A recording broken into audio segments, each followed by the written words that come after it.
আমরা ভাত খাবা, কে কে ভাত খাওনি আমাদের ঘরে আসো, আমরা ভাত দেবো, ঠিক আছে? আমিও ডাল ভাত খাবো, তোমরাও ডাল ভাত খাবা না?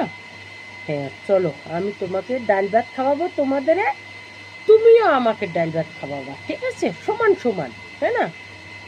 ওই দেখো একজনে বলছে কি ভাত খাওয়াইতে হইলে বলে জেল খাটতে হবে, ভাত খাওয়াইতে বলে জেল খাটতে হবে বলে, দেখেছো কিরম গোমূর্খ? হ্যাঁ।